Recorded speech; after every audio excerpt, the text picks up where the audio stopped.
بوده از مؤلف این کتاب استاد سلطان حمد هست.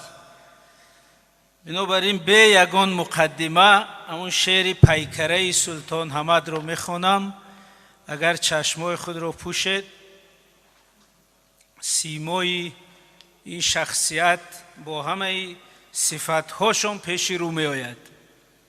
روی مرمر داشت سلطان حمد، قدی ارعر داشت سلطان حمد. در محیط و مکتب آدمگری سبک دیگر داشت سلطان حمد. کوه بود، یعنی که کوه تاجیکی، با غرور و با شکوه تاجیکی، بر توانمندی روح تاجیکی سخت باور داشت سلطان حمد. تاجیک هم چه میتواند میگه؟ فقط همچو افسر بود وجدانی وطن، جانی او پیوسته با جانی وطن، ساعتی مرگی بزرگانی وطن دیده تر داشت سلطان حمد.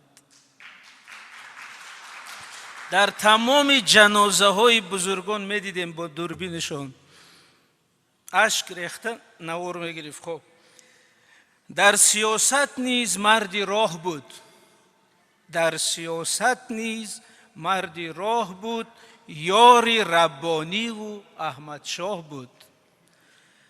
از قمار آسیا آگاه بود، فکر کشور داشت سلطان حمد. چشم و گوش و هوش و استعداد بود، بیگمان کشاف مادرزاد بود. سخت آگاه و خرد بنیاد بود، هوشی برتر داشت سلطان حمد. از تکاپوهای ملت با خبر، نور چشم مردمی صاحب نظر. ای عجب، در هر درو در هر گذر 100 برادر داشت سلطان حمد. همه جمهوری میرفت میشناختن. گاه از حال هنرمندان وکیل، گاه از درد مهاجر خسته دیل، گاه از نامردی یاران خجل، روحی پرپر داشت سلطان حمد. چون فضایش گاه گاه تنگ بود، سرپناهش سنگری فرهنگ بود. لیک در فرهنگ هم سرهنگ بود، حرف و منبر داشت سلطان حمد.